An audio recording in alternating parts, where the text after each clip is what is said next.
फिर राजू प्रवेश करता है, अपनी पहचानभूत आरामदायक चाल में खुशी खुशी कदम रखते हुए वह पिंच की मेज पर नई फाइलों का एक ढेर छोड़ देता है, होठों पर हल्की सी मुस्कान।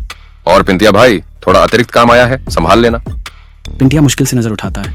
वह एक कमजोर मुस्कान देता है, लंबी सांस लेता है और घड़ी की तरफ देखता है। शाम 5:55। एक और घंटा, एक और पहाड़ चढ़ना है। जबकि बाकी ऑफिस खाली हो जाता है, हंसी और मग की टकराहट की आवाजें धीरे धीरे चुप्पी में बदल जाती हैं। लाइट्स एक एक करके मंद पड़ जाती हैं, जब तक कि केवल पिंटिया का क्यूबिकल ही प्रकाशमान रहता है। अंधेरे भूल भुलैया में एक अकेला द्वीप। समय आगे बढ़ता है, 7:30। सच अ प्रॉब्लम। फिर भी वह टाइप करता है। उसकी खुद की दृढ़ता या शायद इस्तीफे का केवल एक गवाह है। अंततः फाइलें फिर से इकट्ठी हो जाती हैं। पिंटिया अपना बैग पैक करता है और घनी शहर की रात में बाहर कदम रखता है। फुटपाथ छायाओं से भरा हुआ है। गली के लैंप अनिश्चित रूप से झिलमिलाते हैं। एक भिखारी उसके रास्ते में आता है, झुर्रीदार हाथ फैले हुए, आंखों में विनती।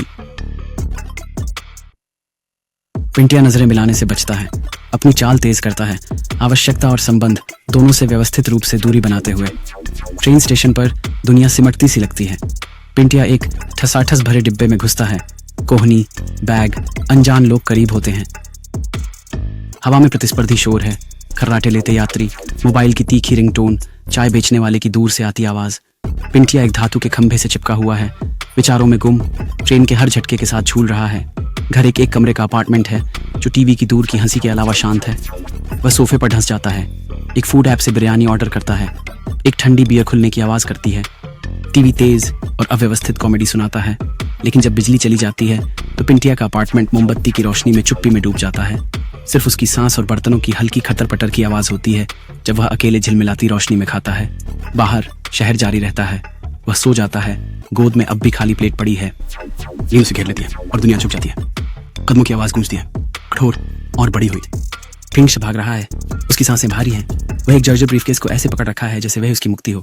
शहर की गलियां उसके चारों ओर घूमती हैं, अति यथार्थवादी नीले और भूरे रंगों में रंगी हुई, दीवारें असंभव रूप से ऊंची। उसके पीछे मोहन चोर पीछा कर रहा है। मोहन का चेहरा अस्पष्ट, बदलता हुआ, व्यक्ति से ज्यादा डर। पिंटिया संकरी गलियों से गुजरता है। परछाइयां कूदती और फैलती हैं। पीछा करने की आवाजें हर सतह से टकराकर गूंजती हैं। एक बंद रास्ता। पिंटिया मुड़ता है, खामोशी। मोहन गायब हो गया है। पसीना उसके माथे से बहता हुआ पिंटिया घुटनों के बल बैठता है और ब्रीफकेस को खोलता है। सुनहरी रोशनी फूटती है, उसके थके हुए चेहरे को असंभव गर्मी में नहला देती है। पैसों के बंडल जितना वो कभी कल्पना भी नहीं कर सकता था। अचानक एक तीव्र अलार्म भ्रम को तोड़ देता है।